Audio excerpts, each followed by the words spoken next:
ایک سخت چٹان، سینکڑوں لوگ سامنے کھڑے ہیں اور اچانک وہی پتھر کانپنے لگتا ہے۔ لوگ سانس روک لیتے ہیں اور اسی پتھر کے اندر سے اللہ کے حکم سے ایک زندہ حاملہ اونٹنی باہر نکل کر آتی ہے۔ یہ کوئی کہانی نہیں، یہ اللہ کی کھلی نشانی تھی۔ اگر تم سچے یہ نبی ہو، واقعہ ہے حضرت صالحہ علیہ السلام اور قوم سمود کا۔ اگر تم سچ میں اللہ کے نبی بہت ہو، زمانے تو پہلے سامنے عرب اس کی خاص سرزمین شکل میں سے ایک زندہ قوم اونٹنی رہتی نکال تھی کر دکھاؤ۔ جسے سمود کہا جاتا تھا۔ اللہ نے اس قوم کو بہت طاقت دی تھی، مضبوط جسم، عقل اور ہنر۔ یہ لوگ پہاڑوں کو کاٹ کر اپنے گھر بناتے تھے۔ اتنی ترقی کے باوجود ان کے دلوں میں گھمنڈ بھر گیا تھا۔ وہ اللہ کو چھوڑ کر بتوں کی پوجا کرنے لگے اور گھمنڈ سے کہتے تھے کہ ہم سے زیادہ طاقتور کون ہے۔ ایسے حالات میں اللہ نے صالحہ علیہ السلام کو ان کی طرف بھیجا۔ انہوں نے بہت پیار اور نرمی سے کہا، اے میری قوم، اللہ کی عبادت کرو، اس کے سوا تمہارا کوئی معبود نہیں۔ اسی نے تمہیں پیدا کیا ہے اور اسی نے تمہیں یہ ساری نعمتیں دی ہیں۔ لیکن قوم نے ان کی بات سن کر مذاق اڑایا اور کہنے لگی، اگر تم سچ میں اللہ کے نبی ہو تو کوئی نشانی دکھاؤ۔ قوم سمود نے کہا، اگر تم سچ میں اللہ کے نبی ہو تو اس خاص چٹان سے ایک زندہ اونٹنی نکال کر دکھاؤ، اور وہ اونٹنی حاملہ بھی ہو۔ حضرت صالح علیہ السلام نے ان سے وعدہ لیا کہ اگر یہ نشانی دکھائی گئی تو وہ ایمان لے آئیں گے۔ پھر انہوں نے اللہ سے دعا کی۔ اچانک وہی پتھر کانپنے لگا۔ لوگ دیکھتے رہ گئے۔ اللہ کے حکم سے اس سخت چٹان کے اندر سے ایک بہت بڑی زندہ اونٹنی باہر نکلی، جیسے ماں کے پیٹ سے بچہ پیدا ہوتا ہے۔ یہ کوئی عام اونٹنی نہیں تھی، وہ پوری طرح زندہ تھی اور حاملہ بھی تھی، اور اسے دیکھ کر لوگوں پر رعب اور حیرت چھا گئی۔ یہ اتنا صاف معجزہ تھا کہ اسے کوئی جادو یا چال نہیں کہہ سکتا تھا۔ پھر اللہ کا حکم آیا۔ حضرت صالحہ علیہ السلام نے کہا، یہ اللہ کی اونٹنی ہے، اسے نقصان مت پہنچانا۔ پانی کے کنویں میں ایک دن اس کا حق ہوگا اور ایک دن تمہارا۔ پھر انہوں نے صاف کہا، یہ اونٹنی میری نہیں ہے، یہ اللہ کی امانت ہے، اسے نہ مارنا، نہ ستانا اور نہ اس کے حق میں ظلم کرنا۔ ایک دن پورا کنواں اونٹنی کے لیے ہوتا ہے اور اگلے دن پورا کنواں قوم کے لیے۔ اونٹنی اپنے دن پورا پانی پی جاتی تھی، لیکن اللہ کی قدرت سے وہ اتنا دودھ دیتی تھی کہ پوری قوم کا گزارا ہو جاتا تھا۔ یعنی نقصان بالکل بھی نہیں تھا، بلکہ فائدہ ہی فائدہ تھا۔ لیکن وقت کے ساتھ قوم کے سرداروں کے دلوں میں نفرت پیدا ہونے لگی۔ وہ کہنے لگے، یہ جانور ہمارے کنویں پر حق کیوں رکھتا ہے؟ یہ ہمارے رواج میں رکاوٹ ہے۔ صالحہ کی بات ماننے سے ہماری شان کم ہو رہی ہے۔ دھیرے دھیرے گھمنڈ، حسد اور نفرت ان کے دلوں میں بھر گئی۔ آخر کار قوم کے کچھ بدبخت لوگوں نے مل کر فیصلہ کیا۔ انہوں نے کہا، اگر اونٹنی ختم ہو جائے گی تو صالحہ کی بات بھی ختم ہو جائے گی۔ انہوں نے ایک ایسے آدمی کو آگے کیا جو سب سے زیادہ ظالم اور سخت دل تھا۔ جب اونٹنی اپنے بچے کے ساتھ پانی پینے آئی تو اس آدمی نے اس کے پاؤں پر زور سے وار کیا۔ پھر دوسرے لوگ بھی ٹوٹ پڑے اور اللہ کی اس کھلی نشانی کو سب کے سامنے بے رحمی سے قتل کر دیا۔ یہ صرف ایک جانور کا قتل نہیں تھا، بلکہ اللہ کے کھلے حکم سے بغاوت تھی۔ اونٹنی کو مارنے کے بعد وہ لوگ گھمنڈ سے ہنستے ہوئے بولے، اے صالحہ، اگر تم سچے ہو تو اب عذاب لے آؤ۔ یعنی انہوں نے خود عذاب کو دعوت دی۔ حضرت صالحہ علیہ السلام نے کہا، اب اپنے گھروں میں صرف 3 دن رہ لو، اس کے بعد اللہ کا عذاب آئے گا۔ 3 دن پورے ہونے کے بعد ایک خطرناک آواز آئی اور زمین زور سے کانپ اٹھی۔ ایسا لگا جیسے آسمان پھٹ گیا ہو۔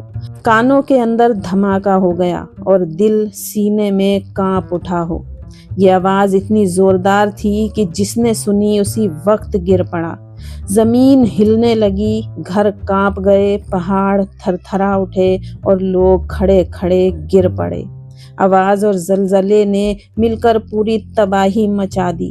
کچھ کے مطابق وہ آواز کڑکتی بجلی جیسی تھی، تیز چمک، بھیانک گرج اور اسی لمحے موت، جیسے بجلی گرتی ہے اور انسان کو سنبھلنے کا موقع بھی نہیں ملتا۔ اس عذاب کا اثر یہ ہوا کہ لوگوں کے دل پھٹ گئے، دماغ نے کام کرنا بند کر دیا اور وہ جس حالت میں تھے اسی حالت میں مر گئے۔ قرآن بتاتا ہے کہ وہ اپنے گھروں میں اوندھے منہ پڑے رہ گئے، نہ وہ بھاگ سکے، نہ چیخ سکے اور نہ توبہ کر سکے۔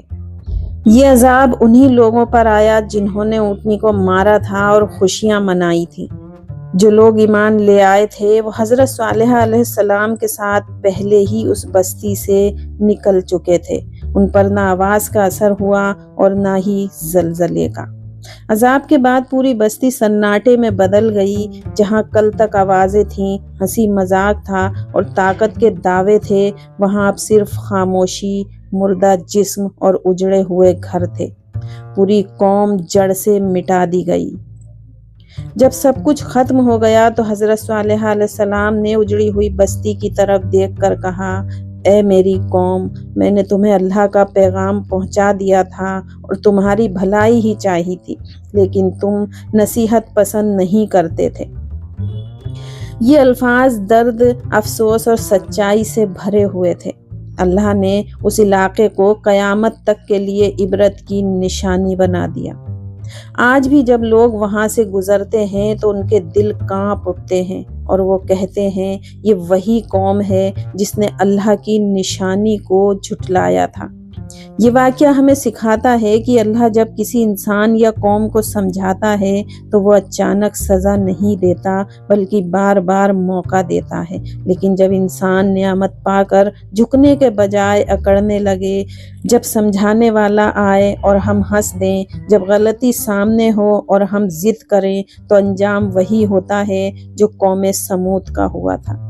اللہ ہمیں سمجھ لینے والوں میں شامل کرے، دیر کرنے والوں میں نہیں۔ آمین۔ پیارے ویورز، یہ واقعہ ہمیں بہت گہری اور زندگی بدل دینے والی سیکھ دیتا ہے۔ اللہ تعالیٰ کا طریقہ یہ نہیں ہے کہ وہ کسی انسان یا قوم کو بنا سمجھائے اچانک پکڑ لے، بلکہ وہ اپنی رحمت، علم اور انصاف سے کام لیتا ہے۔ وہ پہلے عقل سے سمجھاتا ہے، پھر نصیحت بھیجتا ہے، پھر نبیوں اور داعیوں کے ذریعے حق واضح کرتا ہے، تاکہ انسان کے پاس یہ کہنے کا کوئی بہانہ نہ رہے کہ ہمیں بتایا ہی نہیں گیا تھا۔ قوم سمود کو بھی اللہ نے کھلی نشانیاں دی، انہیں طاقت دی، ہنر دیا، پہاڑوں کو کاٹ کر گھر بنانے کی قدرت دی۔ یہ سب نعمتیں اس لیے تھیں کہ وہ اللہ تعالیٰ کو پہچانیں، شکر ادا کریں اور بندگی اپنائیں۔ لیکن جب انسان نعمت کو اپنی قابلیت سمجھ لیتا ہے اور دینے والے کو بھول جاتا ہے تو وہی نعمت اس کے لیے فتنہ بن جاتی ہے۔ اللہ نے انہیں سمجھانے کے لیے نبی بھیجے، نصیحت دی، مگر انہوں نے حق کو ماننے کے بجائے گھمنڈ، مذاق اور ضد کو چنا۔ سمجھانے والے کو جھٹلایا، نصیحت پر ہنسے اور اپنے گناہ پر ڈٹے رہے۔ یہ وہی لمحہ ہوتا ہے جہاں انسان کی آزمائش پوری ہو جاتی ہے، یا تو وہ جھک جائے گا یا پھر ٹوٹ جائے گا۔ یہ واقعہ ہمیں سکھاتا ہے کہ دیر کرنا بھی ایک گناہ ہے۔ بہت سے لوگ کہتے ہیں ابھی نہیں، بعد میں توبہ کریں گے، ابھی وقت ہے، ابھی تو زندگی پڑی ہے، مگر جب اللہ کی طرف سے بار بار نشانیاں آ جائیں، دل میں بے چینی، نصیحت کا اثر، غلطی کا احساس اور پھر بھی انسان ٹالتا رہے تو یہ اللہ کی ناراضگی کی طرف پہلا قدم ہوتا ہے۔ اللہ کا عذاب اچانک ضرور لگتا ہے، لیکن وہ آتا لمبی مہلت کے بعد ہے، جب انسان ہر دروازہ بند کر لیتا ہے، جب وہ خود کو سدھارنے سے انکار کر دیتا ہے، تب پھر پکڑ آتی ہے، تب پھر نہ پچھتاوا کام آتا ہے نہ بہانے۔ اس واقعے سے ہمیں اپنی زندگی کا حساب لینا چاہیے۔ کیا ہم نعمت پا کر شکر کرتے ہیں یا گھمنڈ؟ کیا نصیحت ملنے پر سوچتے ہیں یا مذاق اڑاتے ہیں؟ کیا غلطی مان کر جھک جاتے ہیں یا ضد پر اڑ جاتے ہیں؟ سب سے بڑی کامیابی یہی ہے کہ انسان وقت رہتے سمجھ جائے، اللہ کی طرف ایک قدم بڑھے تو اللہ 10 قدم بڑھاتا ہے۔ آج اگر دل نرم ہے تو یہ اللہ کی بڑی نعمت ہے، اسے ضائع نہ کریں۔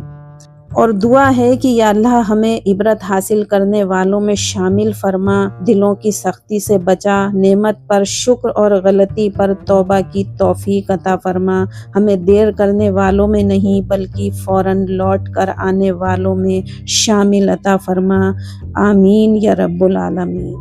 تو ویورز ویڈیو کیسی لگی کمنٹ کر کے بتائیے گا، ویڈیو اچھی لگی ہو تو لائک کریں اور اپنوں میں شیئر ضرور کریں۔ ملتے ہیں انشاءاللہ پھر اگلی ویڈیو میں، اپنا اور اپنوں کا خیال رکھیں، اللہ حافظ۔